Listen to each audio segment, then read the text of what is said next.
Welcome to the Mojo Market Report. Here's your hosts, Dave Sturchio and Chris Gueci.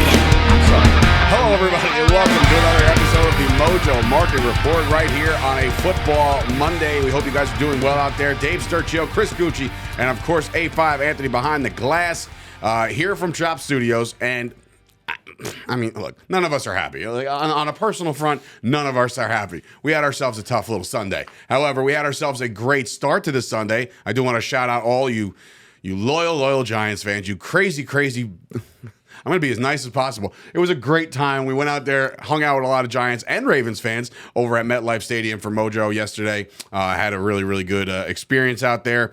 A lot of cool things happening with Mojo within the last couple days. They finally, I say finally as if the app hasn't been out just for a month. They added college football players. I believe it's 150 quarterbacks. I think 120 or 150 quarterbacks. Okay. And you can't bank any value, but you can invest now in hopes that they become an NFL quarterback, and then if they do, then you're gonna reap the rewards. I mean, yeah, and you'll reap the rewards if they have a good day. You know, considering whoever they're playing or whatever. Great games over the weekend, by the way. That Bama and Tennessee game. By the way, did you see them take the goalpost and bring it into the city?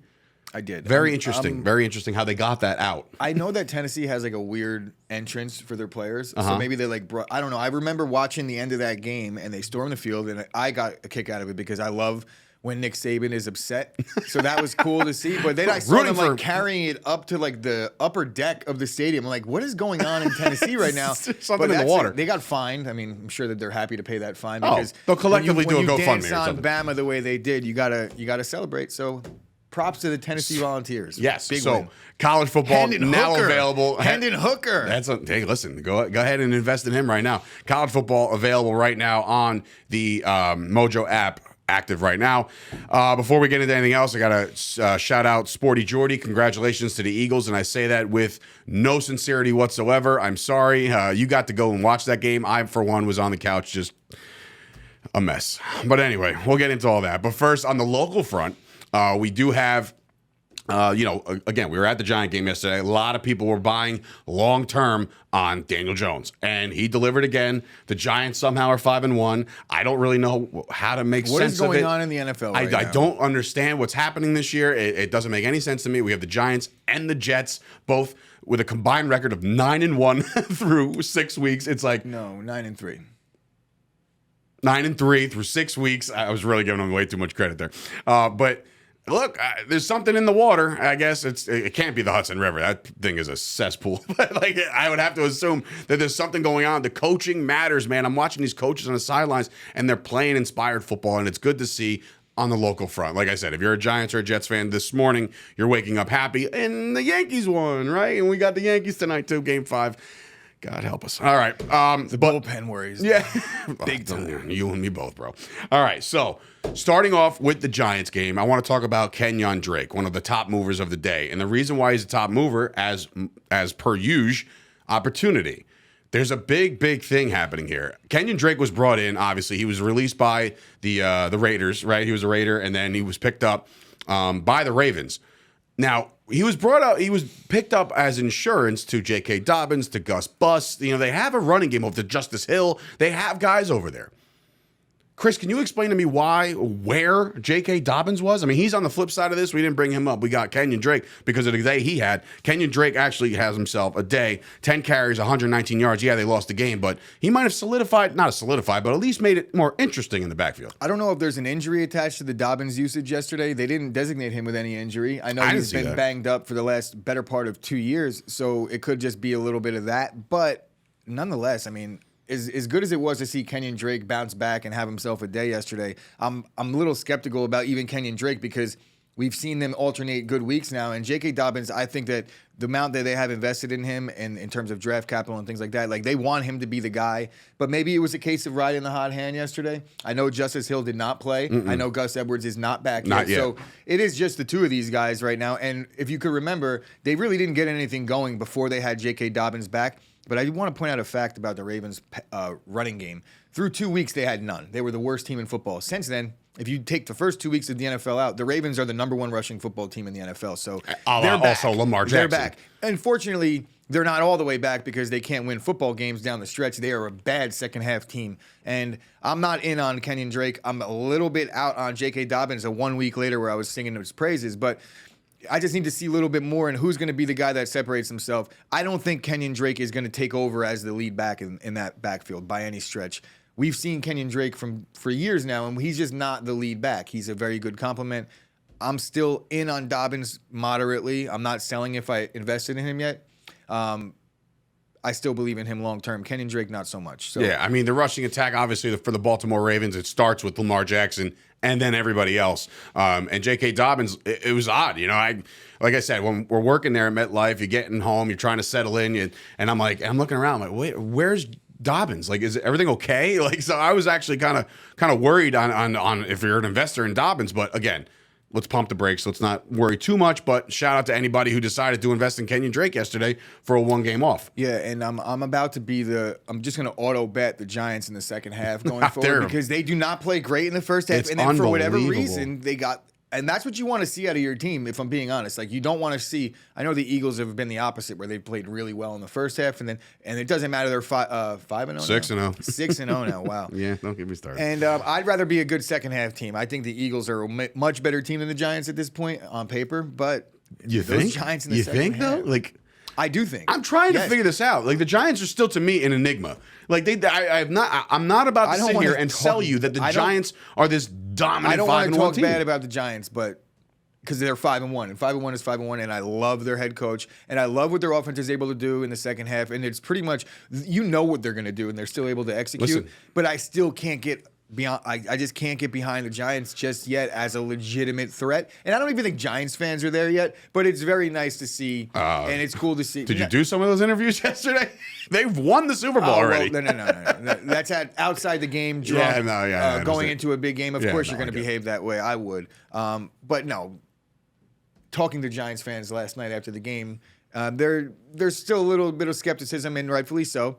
They've been suffering for quite some time now. So give them a little bit of time to get over that hump. But, I mean, when it comes down to it, the Giants fans have to believe in this team because you were looking at a possible 1-4 team. It just seems going into this point in the season, or 1-5. Right. So it just goes to show you that coaching absolutely matters, man. And Brian Daboll has done an incredible job over there so far. Has got him playing inspired football, and now and it's going to sound ridiculous, but no lead is safe all of a sudden. If you're a Giants fan and you see your team down in the second quarter, it's almost just like, we'll be all right. We'll be all right. Yeah, down 2 scores, and then Daniel Jones. Who'd they lose to, by the way? The Giants. Weird. I got to get some kind of mojo here in the morning. I'm not going to start with that. In fact, I'll continue with this.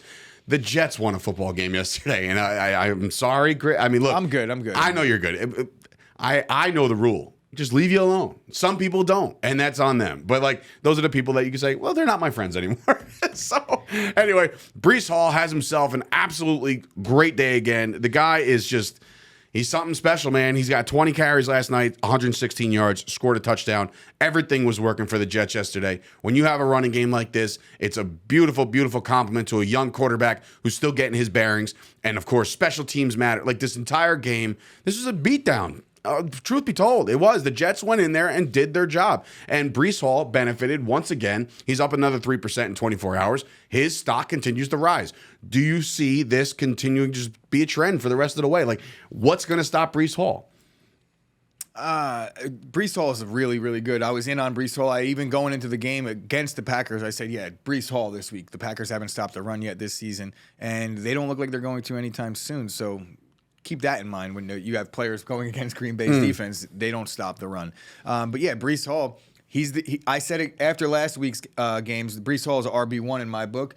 I think I would take Breece Hall in a dynasty format over anybody. I'm already invested in Breece Hall. It burned me a little bit to watch him carve my defense up the way he did yesterday. But also when I got to look at my Mojo portfolio, I was like, well, at least I'm right about something. Yeah, I mean, you spent my money on Breece Hall. So Breece Hall is that guy, and I just wanted to point out the fact that Michael Carter also had a significant role and played well in that game. Those two Jets running backs, they're set in their role going forward outside of an injury. You're going to see those guys in the backfield tandem for quite some time. And because Breece Hall is the guy and Michael Carter is the complement, I think that the market already projects that way. Mm-hmm. So I don't think you're going to see too much of a dip in a Michael Carter's in terms of his mojo value if he's not getting the ball every play like a Breece Hall would, because that's what they're expecting. So if he continues to do just what he's doing and then sprinkles in some touchdowns and some pass catching, I think Michael Carter long-term is a really good, and it's also a viable play if you do have a Breece Hall.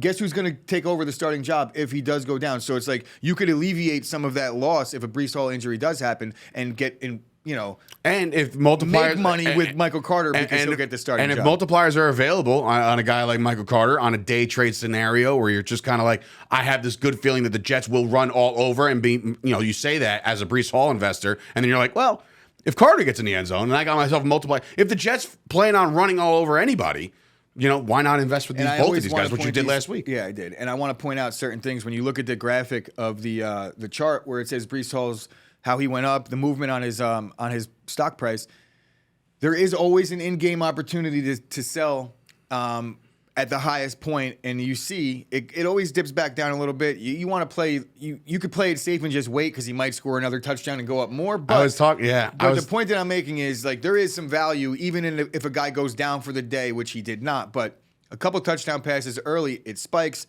And you sell it right then and you cash in. So that's the type of things that you're looking for in-game day trading opportunities. Yeah, I was actually saying, I was talking to my father about that yesterday. And he's like, well, if you cash out when they're at their highest, what if he scores again? I was like, well, that's called a risk. You know what I mean? Like, that could happen. So it's always a good day when either you're betting or you're playing a stock and you're like, oh, I wish I would have held it a little bit more. I would have made more money. The key point is I would have made more money. You already made some money. Correct. That's the best way you could play the market, Don't get greedy. in my opinion. Don't get greedy. Play it safe. Take your gains whenever you could get them, and then move forward. You know who got greedy? Cowboys fans got greedy because they thought Cooper Rush was the next whatever he was. I've been saying it the whole time, and I think that he was a decent fill-in. If you're a Cowboys fan this morning and you go 0-1 against the Bucs and you look abysmal against the Buccaneers, and then all of a sudden your backup quarterback comes in there and your starter can come back with a 4-2 record, that doesn't happen in the NFL. It just doesn't. So the fact that Cooper Rush did his job, great. But if you were an investor in Cooper Rush yesterday, he looked just as much as a backup quarterback is supposed to look at this point. A very, very poor game out of him. Bad decisions, bad bounces, just bad everything.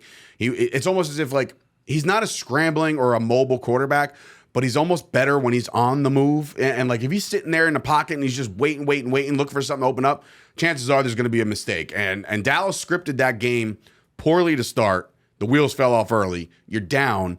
They did make a little bit of a comeback, and Cooper Rush did lace a couple in there. But overall, he's forcing a lot of balls. And if he doesn't turn those balls over, maybe we're talking a different story. Talk about how Philly's a bad second-half team. You got to see it a little bit yesterday.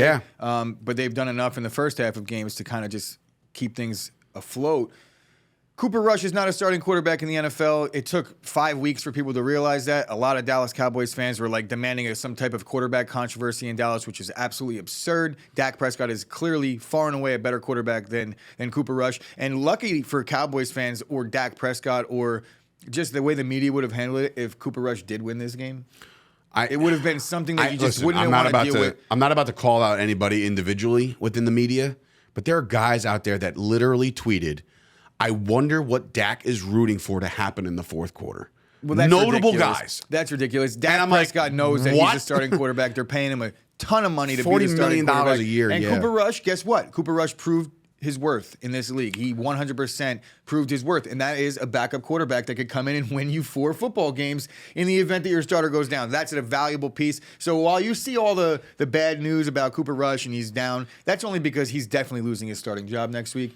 And rightfully so. Right. But Cooper Rush, it's not here to sit and talk bad about the guy because he's played exceptionally well in fill-in time, and kudos to him. So Cooper Rush will be in this league for quite some time based on what he's done the last year and a half. Oh, absolutely. He's found himself a nice role, and, I don't think he's earned himself any kind of payday from anybody, but he's also earned himself a chance to be a serviceable backup a la, Chase Daniel, a la, there's a bunch of guys out there that just forever are on rosters. Andy Dalton, stuff like that. And I'm not just talking about the red hair. I mean, that's just a coincidence. But I'm just saying, this guy, obviously, look, he played well. The Cowboys are 4-2. Kudos to the Eagles, 6-0. Can't really take anything away from that. Another really good game that was on the docket yesterday that you looked at the game on paper, and when the injury report came out, you're looking at like, this game is absolutely in the hands of the Bengals because of the injuries. It wasn't the case. They struggled a little bit, but the guy we've been waiting for to pop off popped off, and that was Jamar Chase. He finally got himself a fantastic day of football, and Jamar Chase goes up almost 5% in one day just based off his performance. Joey B and him returning to LSU, really, if you think about it, returning to the Dome, and they connected. Yeah, so I've been talking about Jamar Chase simmering in the pot for quite some time, and now he's eventually going to bubble over and have his explosion.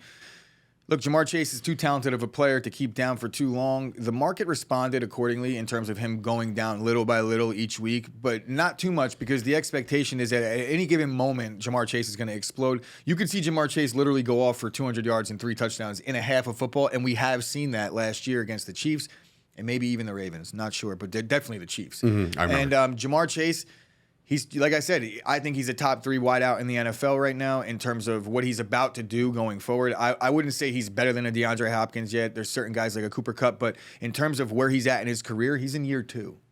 Right? So he's in year 2. And Burrow's only in year 3. And we see what these guys are capable of doing. Burrow's in year 3. Missed most of his rookie season. These guys have been playing together at LSU. They're a good combination. They keep them together for a while. You know Jamar Chase and Joe Burrow are going to feed each other. They're going to be constantly on the uptick because unless if an injury happens. But yeah, Jamar Chase, it's about time, buddy. But yeah, we knew it would happen. Burrow throws for 300 yards on the dot, and 7 receptions, 132 of them went to Jamar Chase. So Jamar Chase had himself a day. They get themselves a big win, a much-needed win. When you're over there in the AFC, you have to get it done. As far as the Saints are concerned, that team was just riddled with injuries. You can't even say anything. Obviously, guys, like I know there's a lot of people within Mojo.com and bloggers that are talking about Chris Olave. That's going to happen too. He misses a game with a concussion. He's ruled out. Michael Thomas ruled out. They had everybody ruled out. It was a very just lackadaisical. They ruled everybody out like leading up to the game, and the books did not move the line. That was very fishy to me. Yeah, so that's why odd. I took the Saints. Yes, I took the Saints as well. Burned. But anyway, congratulations to Jamar Chase and anybody who's invested in him right now with a little bit of movement. Now, we're talking about Cooper Rush before with Dak Prescott as a quarterback controversy that never existed. Maybe there is one. I know, man. Maybe there actually is one in the NFL because Bailey Zappe did it again. And I'm telling you right now, there's something to be said about this kid who goes in there and he put up the numbers yesterday. Usually like, all right, you got to win. Congratulations. But yesterday, he's throwing it all over the Cleveland secondary. Could we all just praise Bill Belichick for what he's able to do? Like, we go into the season and it's like, which, Matt by the Patricia, Joe Judge, co-offensive coordinators. Like, how is this going to work? And look what the Patriots are doing, bro. 309 yards, 2 touchdowns. Look what the Patriots are doing right now. I'm sick to my stomach about it because I think Bill Belichick passed George Halas. There could be a wrong answer on that one, but I know he's second all time now. He's only behind one guy. And so he's at the top of the food chain with coaching. So, yes, kudos to Belichick. Did you by any chance see the long snapper try to give him the ball as like the game ball? Like, here you go, coach. You just won this big game. And he's like, Bill Belichick was just like, why are you even next to me? And then there's another coach who grabbed the ball. He's like, get away from coach. What are you doing? So you realized, like, at the end of that game, the state of mind that I was in after watching the Packers get threaded at home by the Jets. You think I was like sitting around like, let me see what Belichick did? No. It went viral a little bit. But anyway, back to Zappe. He's up 9% again last night. Now, Chris, legitimately, like, we all seen what Mac Jones and how much, when you look at the draft capital that they spent on Mac Jones, it wasn't something crazy. It was still a first-round pick. I mean, it doesn't feel like it is what I'm saying. Well, it is. I understand that. Well aware. But what I'm saying is, he hasn't received that big payday yet. The reason why there's no controversy in Dallas is because Dak's making $40 million. When you look at Mac Jones, he's on his rookie deal. And here comes Bailey Zappe in on his rookie deal. I mean, even if this is a rookie deal at this point, it's like, all I'm saying is this. This is an actual thing. If the Patriots continue to win, I feel like Belichick's the kind of guy that will say, like, I'm riding the hot hand. I don't care who it is. Like, you know what I mean? Like, just like, let's do it. So let's ride. I think Mac Jones is still the better player. And I think that Bailey Zappe, again, is proving what Cooper Rush proved, that within the system, like, are they asking Bailey Zappe to air it out? Mac Jones, I think they ask him to do a little bit more in that 70% offense. Completion percentage yesterday. Yeah. He's Unbelievable. I wonder what his average target, average per snap or average per what do you mean, attempt like through attempt? Yeah. He's probably not going to have it there. 9. 9 9 yards. attempt. Wow. Yeah. Not too shabby. Not too shabby. Bro, he goes 24 for 34 for 309. How many yards in air did the ball travel? Oh, Jesus. And how many was the Now we're really, threading here. These are the types of things that if you look long-term, it's a smaller sample size, so you're not going to get a good idea of a 9 yards attempt. I can promise you Bailey Zappe is not 9 yards per attempt throughout the season. No, probably not. No. And if he continued, it would be maybe even cut close to in half because that's just not the Patriots' offense. But in a whim, on one game, they could do it, apparently. And Cleveland's defense was just not good. So Cleveland's there's in an element disarray right now, there's man. an element That's of that. tough sledding over there. They had to really sell out to stop the run in this game because Cleveland's worst run defense in football going into it, and you expected the Patriots to just pound the football. And in true Belichick fashion, they did have success running the ball, but mostly this game was won through the air, and that's why you got to tip your hat to the coach because he just, he said, we're going to run every play. Yeah, watch this. And then spread that ball Bailey around, Zappe too. I'm looking right now. 4 receptions out of Parker, 4 out of Henry, 4 out of Jacoby Myers, 4 out of Tristan Thompson. You talk about spreading the ball around. They should put Bill Belichick's face there.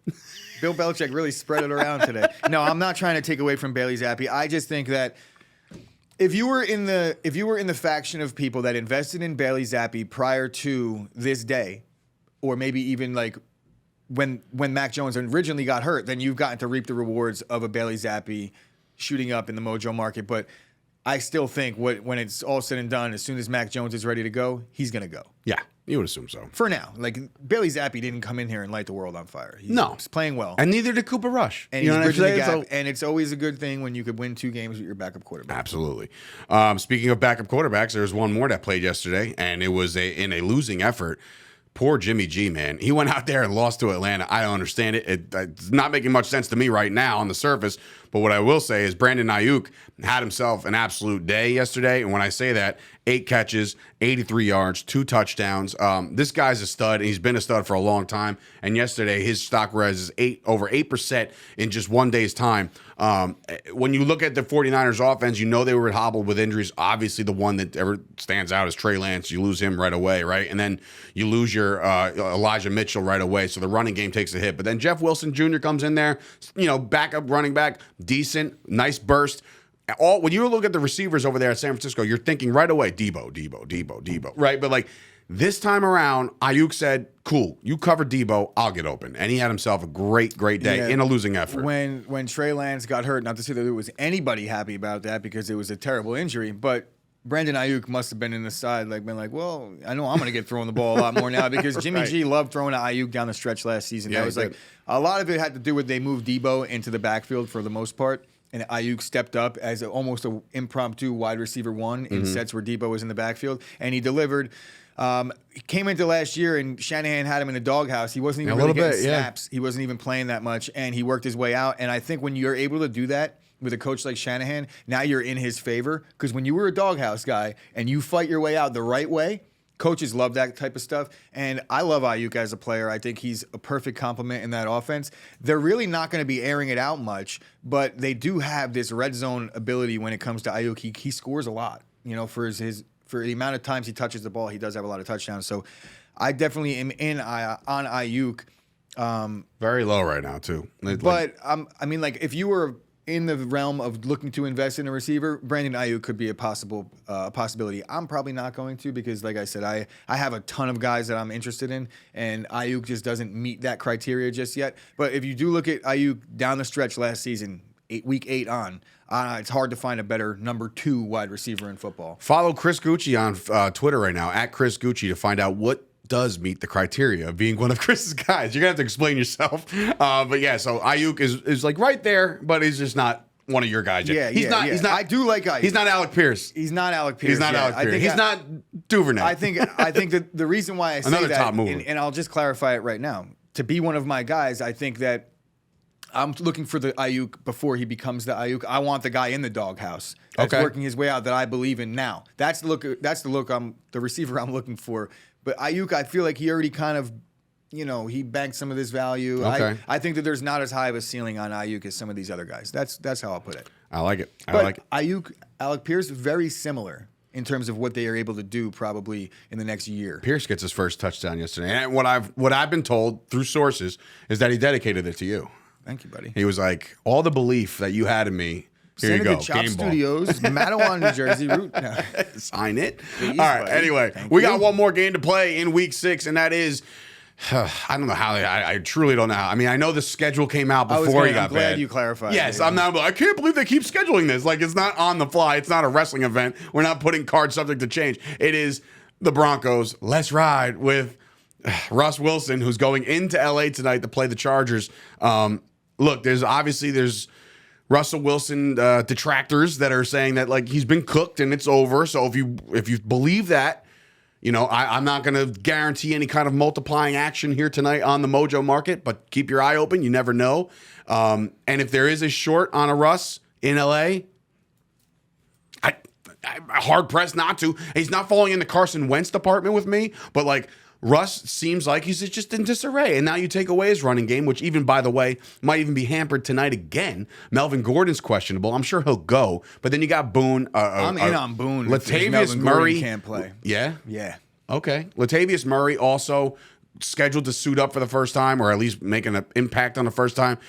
The Broncos right now, it's not looking great for them, but yet they're winning some games. It's just a weird, I don't know. It's like a double-edged sword when it comes to anybody investing in any Broncos. If you're in on Boone, cool. But when you flip it over, the Chargers, I feel like because we watched Mahomes and Josh Allen yesterday, I feel like there's a lot of, I don't know what the word I'm looking for is, not disrespect, because that's too harsh.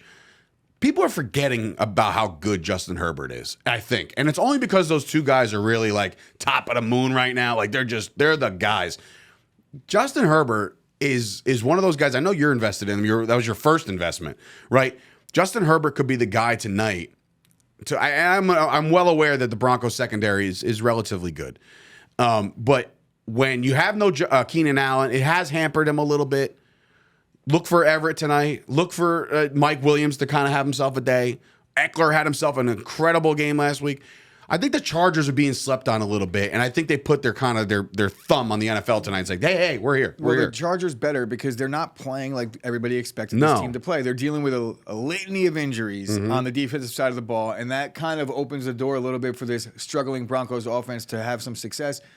It's going to be in Los Angeles, so the weather shouldn't be an issue for either side of the ball. No. And I think that the Denver defense is clearly better than the Chargers defense up to this point. You talked about like they've managed to win some games. Well, that's the reason why. I mean, they're 2-3. I'm not saying like they're world beater by any stretch, but they did pull off a couple wins. Team. It's tough to watch that offense, but you have to imagine at some point or another they're going to be able to score some points. This is a big game. They probably had it circled for quite some time because of the hype going around around the Chargers going into the season.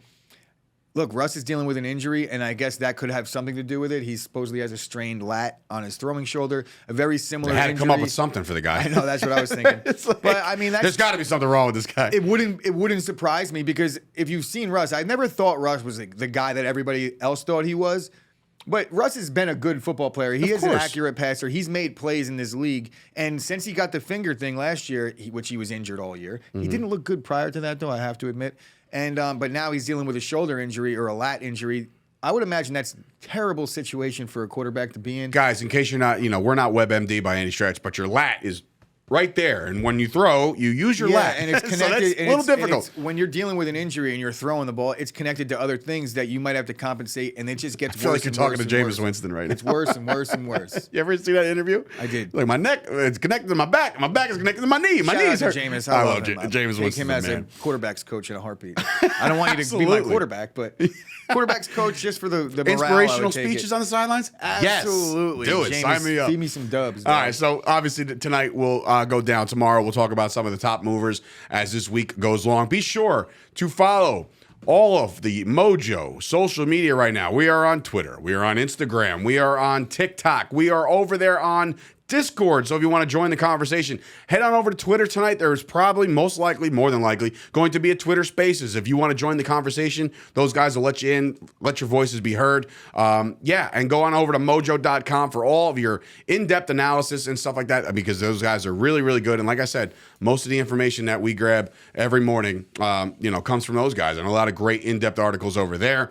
And yeah, that'll do it. So enjoy the conclusion of week 6. Tomorrow, we look ahead to week number 7. So for Dave Sturchio, Chris Gueci, and of course, A5 Anthony behind the glass from Chop Studios, we will see you guys tomorrow. Let's ride. Go Yankees. Yes, go Let's Yankees. go Let's Yankees. go.